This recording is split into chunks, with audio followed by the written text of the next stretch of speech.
DY 365 digital বেদখলকাৰীৰ বিৰুদ্ধে দয়া নাই ক্ষমা নাই নীতিৰে এবাৰ আৰক্ষীৰ একশন।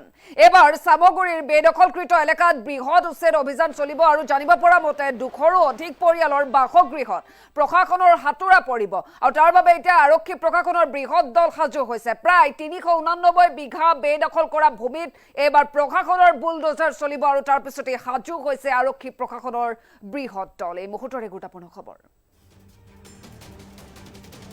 বেদখলকাৰীৰ বিৰুদ্ধে দয়া নাই ক্ষমা নাই নীতিৰে একশন। আৰু এবাৰ সামগুৰিৰ বেদখলকৃত এলেকাত চলিব বৃহৎ উচ্ছেদ। 200ৰো অধিক পৰিয়ালৰ বাসগৃহত পৰিব প্ৰশাসনৰ হাতুৰা আৰু প্ৰায় 389 বিঘা বেদখল কৰা ভূমিত চলিব বুলডোজাৰ। সামগুৰিৰ বেলগুৰিত গ্ৰেজিং ৰিজাৰ্ভৰ বেদখলকৃত ভূমিত হ'ব উচ্ছেদ আৰু ইতিমধ্যে প্ৰশাসনৰ তৰফৰ পৰা এই সন্দৰ্ভত জাননী জাৰি কৰা হয় আৰু দেখিবলৈ পোৱা গৈছে উচ্ছেদৰ জাননী লাভ কৰাৰ পিছতে এতিয়া বেদখলকাৰী এফালৰ পৰা ঘৰ এৰিছে, নিজৰ ভূমি ত্যাগ কৰিছে। যি ভূমি অবৈধভাৱে বেদখল কৰি আহিছিল সেই লোকসকলে আৰু এনেদৰে অন্য ঠাইলৈ বুলি ঢাপলি মেলিছে। বেদখলকাৰীৰ বিৰুদ্ধে দয়া নাই ক্ষমা নাই নীতি এবাৰ প্ৰশাসনৰ একশন ইতিমধ্যে আৰম্ভ হোৱা আমি দেখিবলৈ পাইছো আৰু এইবাৰ সামগুৰিৰ বেদখলকৃত এলেকাত চলিব বৃহৎ উচ্ছেদ। 200ৰো অধিক পৰিয়ালৰ বাসগৃহত পৰিব প্ৰশাসনৰ হাতুৰা আৰু প্ৰায় 389 বিঘা বেদখল কৰা ভূমিত চলিব বুলডোজাৰ।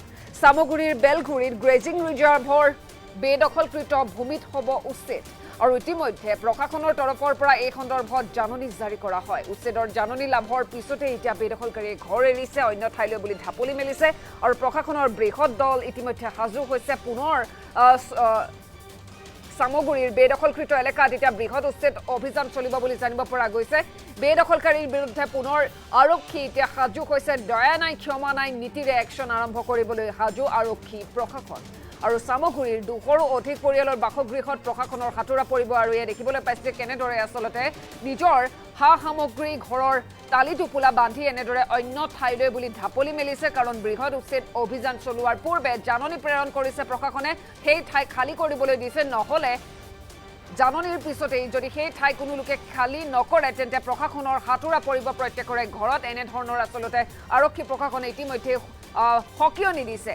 সামগুৰিৰ বেলগুৰিত গ্ৰেজিং ৰিজাৰ্ভৰ বেদখলকৃত ভূমিত হ'ব উচ্ছেদ আৰু ইতিমধ্যে প্ৰশাসনৰ তৰফৰ পৰা জাননী জাৰি কৰা হৈছে আৰু উচ্ছেদৰ জাননী লাভৰ পিছতে এতিয়া ঘৰ এৰিছে বেদখলকাৰীয়ে। প্ৰায় 389 বিঘা বেদখল কৰা ভূমিত চলিব বুলডোজাৰ। 200ৰো অধিক পৰিয়ালৰ বাসগৃহত পৰিব প্ৰশাসনৰ হাতুৰা আৰু এইবাৰ সামগুৰিৰ বেদখলকৃত এলেকাত বৃহৎ উচ্ছেদ অভিযান চলিব আৰু তাৰ বাবে সাজু হৈছে আৰক্ষী প্ৰশাসন। দয়া নাই ক্ষমা নাই নীতিৰে পুনৰ হ'ব একশন আৰু এইবাৰ সামগুৰিৰ বাবে সাজু হৈছে বৃহৎ উচ্ছেদ অভিযান চলাবলৈ বুলি।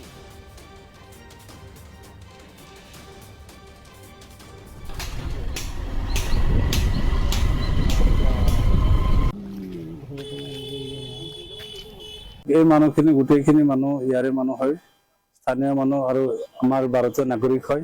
এই মানুহখিনি অত্যাধিক দুখীয়া আৰু দৰিদ্ৰ শ্ৰমজীৱী মানুহ হয়, লেণ্ডলেছ কিছুমান মানুহ আছে।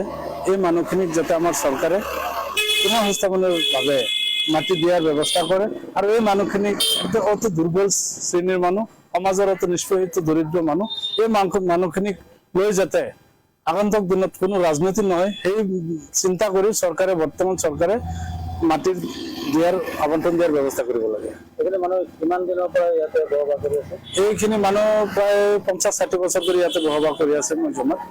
আৰু মোৰ গাঁৱৰ নিয়াৰেষ্ট গাঁও হয় এইটো বেলগুৰি আৰু সেই বিষয়ে মই জ্ঞাত।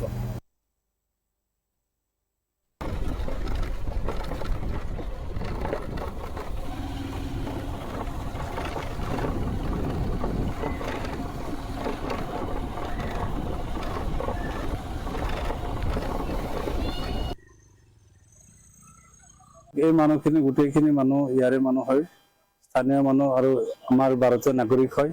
এই মানুহখিনি অত্যাধিক দুখীয়া আৰু দৰিদ্ৰ শ্ৰমজীৱী মানুহ হয়, লেণ্ডলেছ কিছুমান মানুহ আছে।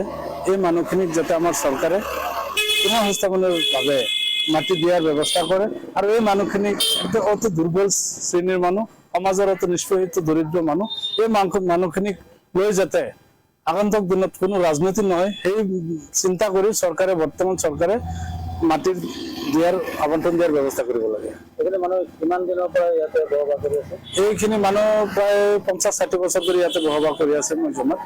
আৰু মোৰ গাঁৱৰ নিয়াৰেষ্ট গাঁও হয় এইটো বেলুগুৰি, আৰু সেই বিষয়ে মই জ্ঞাত।